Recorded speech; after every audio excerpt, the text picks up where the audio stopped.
Excelente. Então, estávamos falando sobre o crime de furto e a sua principal diferença para o crime de roubo. Até aí tudo certo? Tranquilo, né? Então, ao analisar a questão, o primeiro detalhe é verificar a questão da violência, da ameaça, enfim, para saber qual foi dos crimes patrimoniais cometidos. Muito bem. Então, olha só o que caracteriza o crime de furto. Subtrair para si ou para outro, coisa alheia móvel, coisa que não me pertence, né? Coisa que não me pertence.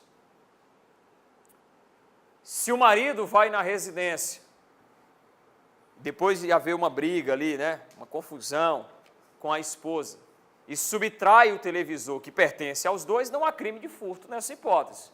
Porque para caracterizar o furto é necessário que a subtração dê sobre coisa alheia, coisa que não me pertence. Então, todas as coisas móveis são passíveis de subtração. Todas. Celular, carro, carteira, notebook, que não pertence ao indivíduo, ao ser subtraído, caracteriza o crime de furto. Muito bem, a pena vai ser de reclusão de 1 a 4 anos. Um detalhe interessante é que a energia elétrica ou qualquer outra energia de valor econômico, como a energia nuclear, por exemplo, a energia térmica, ao serem subtraídas, nós estaremos diante do crime de furto. Pois, o que é que diz o Código Penal? Equipara-se a coisa móvel à energia elétrica ou qualquer outra de valor econômico. O gato, assim popularmente conhecido, né, que é a ligação clandestina de energia elétrica, caracteriza crime de furto de energia. E o interessante é que, enquanto estiver feita aquela ligação clandestina, o crime de furto está acontecendo, permitindo, inclusive, a realização do flagrante a qualquer horário, a qualquer momento. Tudo bem? Então, a energia elétrica, bem como qualquer outra energia de valor econômico, são consideradas coisas móveis para efeitos penais, portanto, nós estaremos diante do crime de furto. Aí você me pergunta, Tenente, e a internet? E o sinal de internet, o sinal telefônico e o sinal de TV a cabo? Né, o gato net, como se fala. É furto? Resposta, não. Não é furto, porque telefone, internet, televisão não trabalham com energia, e sim com sinais. Com sinais. Portanto, a utilização indevida, a utilização clandestina, ter aquele aparelho lá do Paraguai que faz o gato, net, né, não caracteriza o crime de furto. Isso até pode caracterizar o crime de estelionato, que a gente vai falar melhor mais à frente, mas furto não é. Então, anote essa observação. Sinal telefônico, vamos lá? Sinal telefônico, sinal de TV a cabo, sinal de internet, clandestinos não caracterizam crime de furto.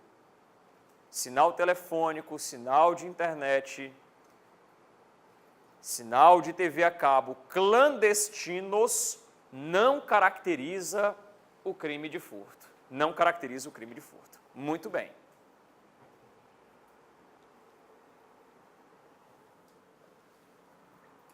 Porque não é uma energia ali, é um sinal. Não há um prejuízo patrimonial para as empresas. Não há uma redução que causa e deixa um prejuízo para as empresas.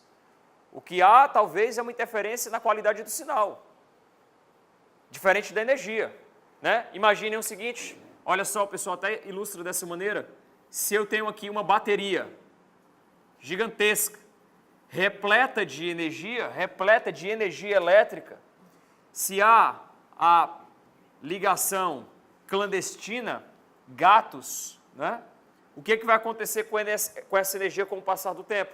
Ela vai ser consumida, concorda? É isso que vai acontecer. E se eu cortar a ligação clandestina, vai ficar o prejuízo patrimonial, porque aquela energia ela foi consumida. Está aqui o prejuízo patrimonial, por isso que caracteriza crime o furto de energia. Situação diferente seria se, em vez de ser uma bateria aqui, fosse uma repetidora de sinal de TV a cabo. verde energia, sinal de TV a cabo nessa repetidora. Se feito ligações clandestinas, esse sinal vai perder qualidade, porque ele não suporta aquelas ligações extras, vai perder qualidade. Mas a partir do momento que eu desconectar, o que é que vai acontecer com o sinal? Ele volta ao seu nível anterior.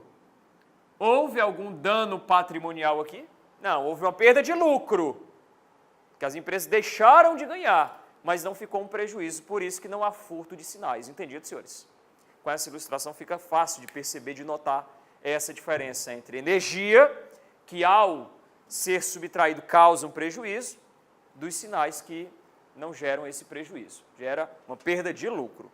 Muito bem. Tenente, água, a ligação clandestina vai ser furto. Não precisa dizer, porque a água, ela, além de ter valor econômico, ela é facilmente entendida como coisa móvel. Se subtrair, entra no furto propriamente dito. Muito bem, excelente. E o cadáver, hein? Será que o cadáver pode ser objeto do crime de furto? Resposta, depende. Se o cadáver tiver valor econômico, como por exemplo, um cadáver pertencente a uma faculdade de medicina, em que os alunos utilizam-se dele para a prática das instruções, a subtração desse cadáver caracteriza o crime de furto. Agora, se o cadáver não tem valor econômico, a subtração dele caracterizará o crime do artigo 211 do Código Penal, que é o crime de subtração de cadáver. Não é um crime contra o patrimônio, é um crime contra o sentimento religioso, que ele não está no edital, esse crime, mas a gente precisa saber essa diferença, entendido? O cadáver, quando tem valor econômico, por que tem valor econômico o cadáver de uma faculdade de medicina? Porque a faculdade, ela explora a venda da mensalidade, ela atrai, né, alunos pelo fato de ter um cadáver para as instruções. Então, ele tem valor econômico. Ele gera lucro para a empresa, concorda? Então, a subtração desse cadáver, sim, crime de furto. O cadáver geral, qualquer, né, que está ali pronto para o velório, ao ser subtraído, vai caracterizar o crime de subtração de cadáver e não o crime de furto. Tudo bem? Excelente. Eu nem vou fazer essa anotação, porque já deu para entender a diferença entre as duas hipóteses. Vamos adiante. A lei penal diz que o furto, quando cometido durante o repouso noturno, e muita atenção com essa expressão, tá? Repouso noturno, terá a sua pena aumentada em 1/3. Em outras palavras, o legislador estabelece uma causa de aumento de pena para o crime de furto que for cometido durante o repouso noturno. A pergunta é, o que é o repouso noturno? Resposta, preste atenção, nem precisa anotar, vocês vão bem entender esse assunto. O que é o repouso noturno? O repouso noturno é aquele horário do dia que não há mais iluminação natural e que, em razão dos hábitos da localidade, há um menor fluxo de pessoas e veículos naquela região. Isso é o repouso noturno, que acaba gerando uma facilidade para o criminoso para a prática do crime de furto. Portanto, perceba que repouso noturno não é a mesma coisa que noite. Não é. Noite, no direito, analisa tão somente o critério cronológico. O que é noite no direito? É das 18 horas às 6 da manhã. Mas o legislador não disse que a pena ia ser aumentada quando o crime de furto fosse cometido à noite. Disse que a pena é aumentada quando o furto é cometido durante o repouso noturno. Então perceba que no repouso noturno eu não analiso apenas o critério cronológico. Eu analiso o que eu acabei de falar para vocês, o fato de estar escuro e com menor fluxo de pessoas e veículos em razão dos hábitos daquela localidade. Como, por exemplo, o que está aqui nessa ilustração. Olha só, isso é repouso noturno. Ali é noite, concorda? Por que é repouso noturno aqui? Está escuro, sem iluminação natural. Até pode ter iluminação artificial, né? Mas está sem iluminação natural. Sol se pôs. E em razão dos hábitos dessa vizinhança, há um menor fluxo de pessoas e veículos. Tanto é que isso aqui é uma filmagem, é um vídeo, não está passando ninguém. Não, é uma foto. Mas vamos lá. Mas, enfim, já aqui, olha só, já aqui, é noite, possivelmente, já passou as 18 horas, mas em razão do grande fluxo de pessoas, isso não pode ser considerado repouso noturno. Você concorda que é muito mais fácil praticar um furto nesse momento, diante dessas circunstâncias, do que aqui? Porque aqui facilmente alguém vai ver. Olha a quantidade de olhos que há transitando naquele local. Não é verdade? Então, o que autoriza o aumento de pena? É a noite ou o repouso noturno? Repouso noturno. E o que é que vai cair na prova? Noite. Lá vai dizer, a pena do furto é aumentada quando cometida à noite. Falso. É durante o repouso noturno. Tudo bem? Tranquilo? Deu para perceber a diferença entre os dois conceitos, do que é noite e o que é repouso noturno? Excelente.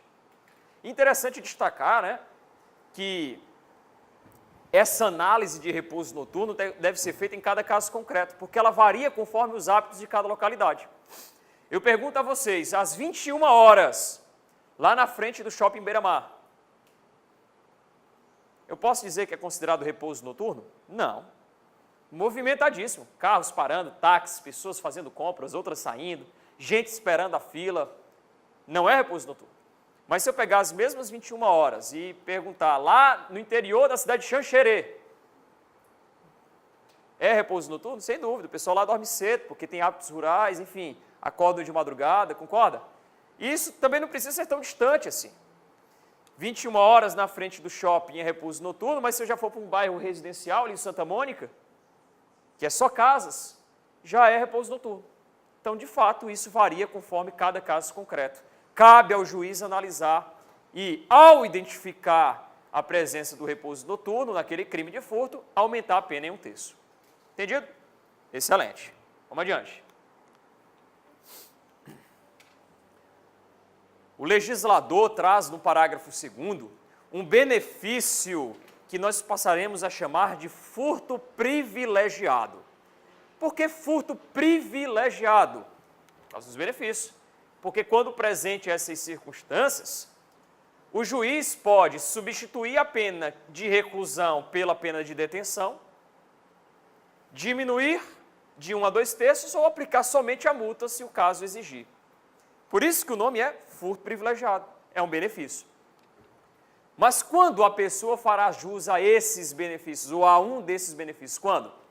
Primeiro, quando ele for primário e quando a coisa subtraída for de pequeno valor. Muita atenção, são requisitos cumulativos, tá bom? O indivíduo ele tem que ser primário e a coisa subtraída de pequeno valor, não é uma ou outra. Às vezes essa é a pegadinha da prova. Eles vão dizer que para o furto privilegiado basta que o criminoso seja primário ou a coisa de pequeno valor. Peraí, já mudou o sentido, está errado esse item. Requisitos cumulativos, já anota aí, né? Já escreve, já dá esse destaque no material. Requisitos cumulativos. Grifa ali a palavra e a coisa furtada é de pequeno valor. Perfeito, tenente, tranquilo. Mas afinal, o que é coisa de pequeno valor? Eu digo, coisa de pequeno valor é aquela que no momento do crime tinha valor igual ou inferior a um salário mínimo. Quanto é que está o salário mínimo hoje? Na casa de R$950, por aí, né? É mais ou menos esse o valor do salário mínimo. Então, se eu sou primário e eu subtraio um telefone celular no valor de R$700, essa coisa é de pequeno valor? É, porque é valor inferior ao salário mínimo. Entendido? Então, cuidado com esse detalhe, né? Um produto no valor de R$800, um produto no valor de R$900, enfim, qualquer produto no valor inferior ao salário mínimo é considerado coisa de pequeno valor. Perceba que eu não analiso coisa de pequeno valor com relação ao dano causado à vítima.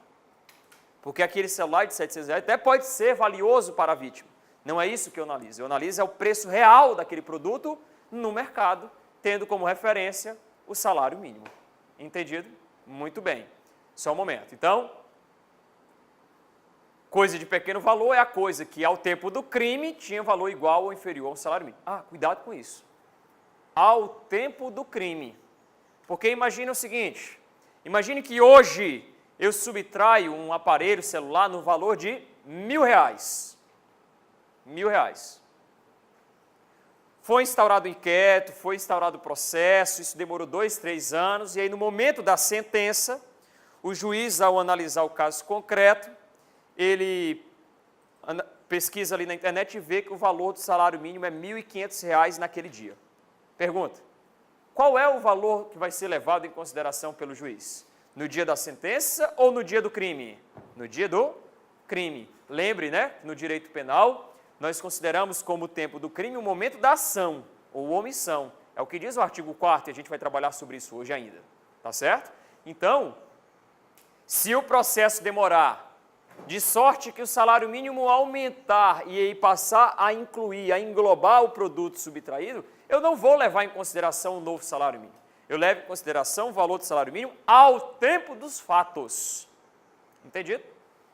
Por isso que eu disse, né? É a coisa que, ao tempo do crime, tinha valor igual ou inferior a um salário mínimo.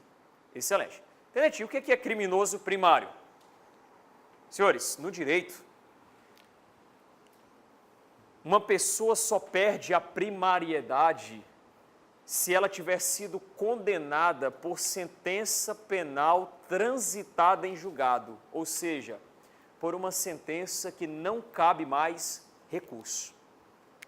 No direito é assim. É o que diz a Constituição Federal. Ninguém será considerado culpado antes do trânsito em julgado de sentença penal condenatória. Está lá, artigo 5º da Constituição. Então, sabendo disso, olha que interessante. Se eu tenho 40 inquéritos contra mim, 20 processos, mas em nenhum deles há uma sentença condenatória transitada em julgado, para efeitos do direito, eu sou considerado primário. E se a coisa que eu subtraí era de pequeno valor, eu farei jus a esse benefício. É um absurdo, né? Mas é esse o contexto jurídico que nós devemos interpretar. Então, cuidado, porque isso já foi cobrado em prova. João subtraiu uma mercadoria em valor inferior ao salário mínimo. Sabendo que João possui contra si 4 outros inquéritos que apuram a prática de crimes semelhantes, pergunta, é possível reconhecer o furto privilegiado a João? É possível, porque ele é primário para efeitos penais. Entendido, senhores? Então, anotem essa observação aí, por favor. A primariedade, vamos lá, OBS, a primariedade só deixa de existir, quando há uma sentença condenatória transitada em julgado. A primariedade só deixa de existir quando há uma sentença penal condenatória transitada em julgado. Ou seja, que não caiba mais nenhum tipo de recurso no Poder Judiciário brasileiro. Tá certo? Tranquilo? Então é isso. Quando há uma sentença penal condenatória transitada em julgado. O fato do indivíduo ter inquéritos, o fato do indivíduo já ter sido preso em flagrante, o fato do indivíduo possuir diversos processos criminais, em nada irá interferir se não há pelo menos uma sentença penal condenatória transitada em julgado. Porque é isso que torna o indivíduo sem ser primário. Tá certo? Entendido? E aí na prova, o que é que eles costumam dizer? Que para o furto privilegiado, o indivíduo tem que ter bons antecedentes e a coisa de pequeno valor. É bons antecedentes que a lei exige? Não, a lei exige a primariedade. Tá certo? Pois não, meu amigo, você tinha levantado o braço. Tem uma questão, se eu não me engano, não lembro se era um valor baixo, como que era, que caracterizava... Princípio da insignificância, é isso? Vou falar agora. Só um momentinho. Sua dúvida? Pois não. 100%. Então vamos lá. Entendido quando presente os dois requisitos, o juiz concederá um desses benefícios? Muito bem. O benefício vai ficar a critério do juiz, mas ele tem que conceder? Tem. Porque isso é um benefício objetivo. O colega fez uma pergunta interessante. Tenente, e se a coisa subtraída tem valor irrisório, insignificante? de forma que a sua subtração não vai gerar nenhum dano patrimonial para a vítima, de forma que seria totalmente inviável movimentar toda a máquina do judiciário para responsabilizar uma conduta que ela não chega a ofender bens jurídicos, em razão da sua insignificância. A exemplo de subtrair um bombom, serenato de amor das lojas americanas, enquanto está na fila. E eu acho que eles já colocam ali para isso, né? Só pode, porque se vai pegar aquela fila das lojas americanas, está tudo ali nas suas mãos, ali, na altura do bolso. Claro que o comportamento ele tem que ser correto, independentemente, né, do valor. Mas, enfim, e aí? Se a subtração é de um bombom, se a subtração é de algo irrisório, como, por exemplo, quando a colega foi ao banheiro, eu vou lá e pego uma borracha dela e não devolvo mais. Valor insignificante. Né? Há crime nessa hipótese? Resposta, não há crime, por força do princípio da insignificância. O princípio da insignificância afasta a tipicidade material da conduta. Portanto, não há crime, tá certo? Até anotem essa observação. Quando a coisa é de valor insignificante, não há crime, não há crime. Pela aplicação do princípio da insignificância, também conhecido como princípio da bagatela, princípio da intervenção mínima. São sinônimos ao princípio da insignificância. Entendido? Só tenha cuidado com um detalhe, tá? O princípio da insignificância, para ser aplicado, ele deve ser analisado, além do valor da coisa subtraída, outros aspectos, como a ofensividade da conduta, a ausência de periculosidade social, o grau de reprovabilidade de ser reduzido e a inexpressividade da lesão. Então, aqui possuem os pressupostos, que eu não vou entrar nessa temática, detalhar o que significa isso, porque não vem ao caso. Mas, por hora, eu quero que vocês saibam que não é apenas o valor da coisa que é levado em consideração. Claro, o valor é algo preponderante, é algo que já chama a discussão da aplicação do princípio da insignificância, sem dúvida, mas aí eu tenho que analisar outros aspectos. Muito bem. Tenente, e quando uma pessoa ela subtrai um produto alimentício para saciar sua fome, tendo em vista que ela não possui nenhuma outra forma, nenhum outro recurso para adquirir. Nessa situação, nós estaremos diante do furto famélico, que para a doutrina não é considerado crime, quando a pessoa ela subtrai aqueles produtos para a sua subsistência, essenciais para a sua subsistência. Entendido? Teve um caso lá em Blumenau que caracterizou o furto famélico, né? A pessoa foi lá e comprou leite, ela subtraiu leite de um estabelecimento para saciar a fome do seu filho. Nesse caso não há crime. Segundo a doutrina, aplica-se o estado de necessidade, pois havia uma situação de perigo atual para o filho, que poderia morrer se passasse mais tempo por inação, né, por fome, por falta de alimentação, e o ato da mãe de ter ido lá e subtraído esse leite para alimentá-lo, não caracterizaria crime. Furto famélico. Tudo bem? Teve um outro caso em Blumenau, a guarnição até ligou para mim, e disse que uma mulher entrou numa loja e subtraiu 3 cervejas da Kaiser. Isso não é furto famélico, meu amigo. Quer saciar o vício dela, né? Cachaça. Isso não é furto famélico. Crime, pode levar preso. Né? Ah, tenente, o princípio da insignificância, considerando que a Kaiser, as 3 juntas, deve dar uns 6 pila. Ah, isso aí é o juiz que reconhece. O princípio da insignificância é reconhecido pelo juiz. Não cabe a nós, policiais militares ou a polícia civil, fazer o seu reconhecimento. Tá? Leva preso, conduz e lá na delegacia que se vire. Não tem que se falar em furto famélico, né? Safadeza isso aí. Vamos lá. Muito bem. Pois não.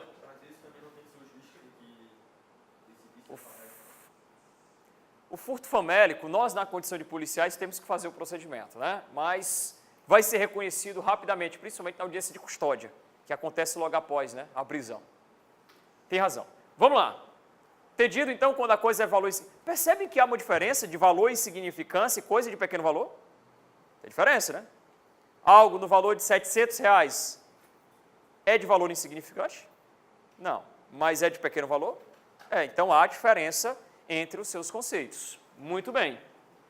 Vamos falar agora das hipóteses que qualificam o crime de furto. Lembra que eu já conversei com vocês sobre o que é uma qualificadora? São circunstâncias que estabelecem uma nova pena mínima e uma nova pena máxima. No furto simples, se olhar, a reclusão de 1 a 4 anos, aqui passa a ser de 2 a 8 anos. Muito bem, então nós temos as circunstâncias que qualificam o crime de furto.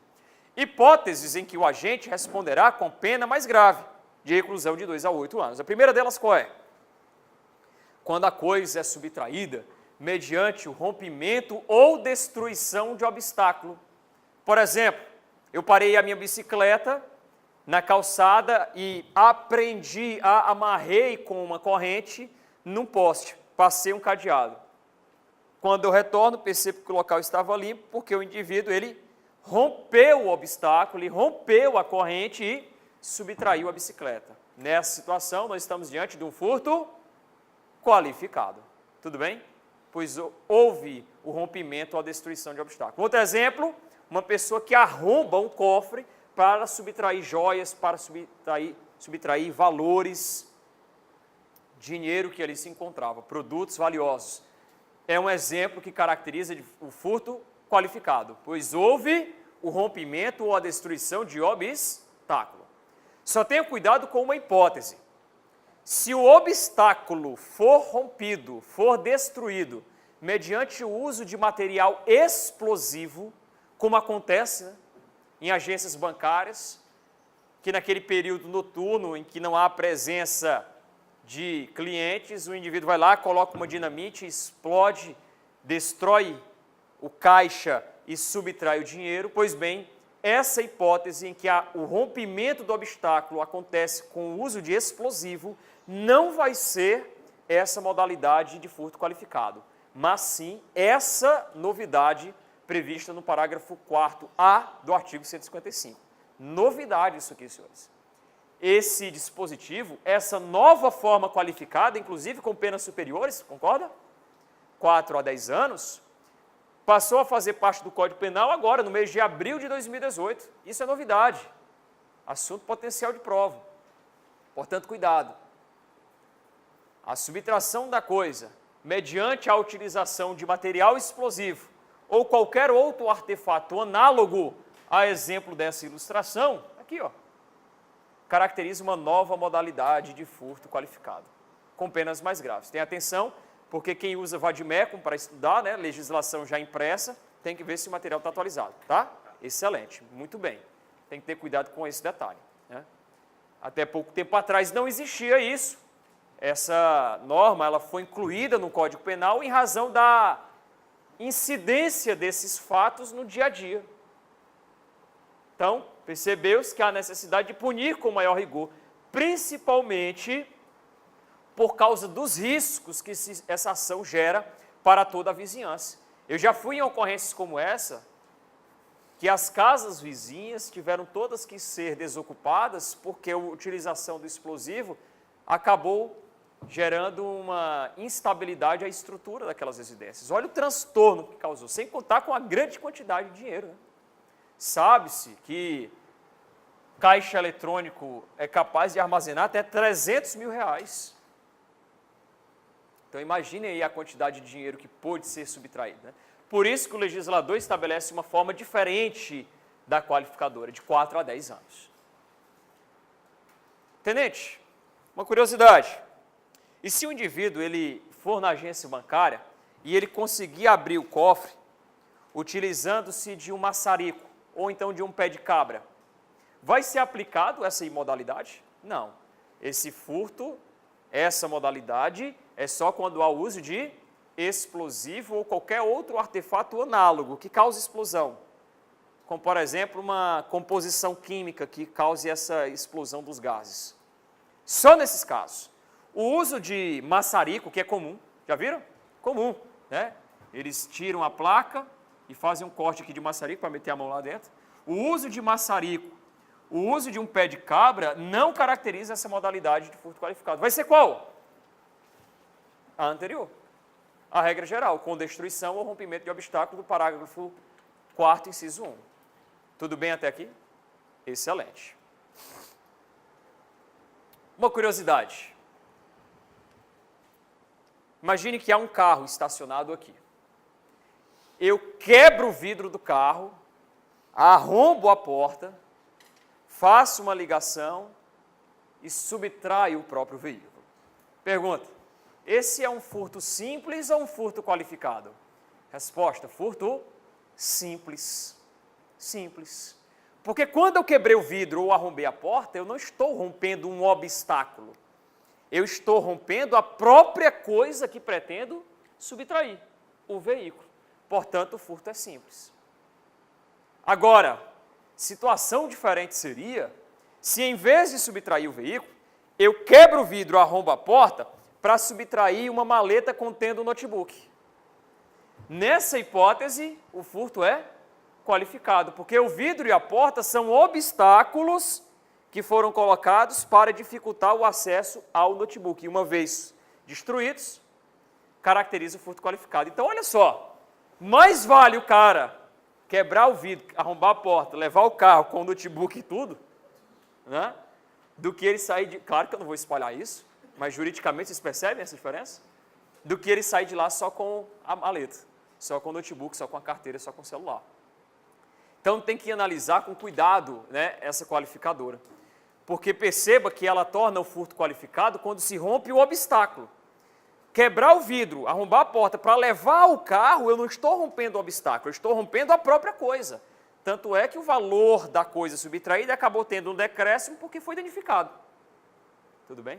Aí um colega perguntou: tenente, e se o indivíduo, ele entra no carro e aí ele quebra aquele instrumento que é utilizado para travar a direção, que ficava conectado entre a direção e o pedal, lembra? Meu pai tinha um Corcel, ele usava aquilo ali.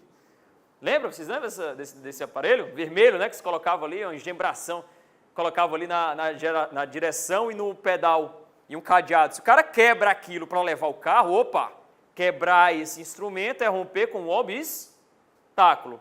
A subtração, portanto, se deu mediante o rompimento de obstáculo, aí sim seria furto qualificado, tá certo? Agora, quebrar a porta, quebrar o vidro para levar o carro todo, isso não é furto qualificado, isso é furto simples. Muito bem, excelente essa consideração. Vamos lá. Outra modalidade que o furto passa a ser qualificado. Aqui, ó. Quando cometido com abuso de confiança, fraude, escalada ou destreza. Vamos explicar o que é que significa cada um. Não precisa anotar, tá? Eu vou explicar cada um. Mas em razão do horário, vamos encerrar esse bloco aqui, falamos no próximo.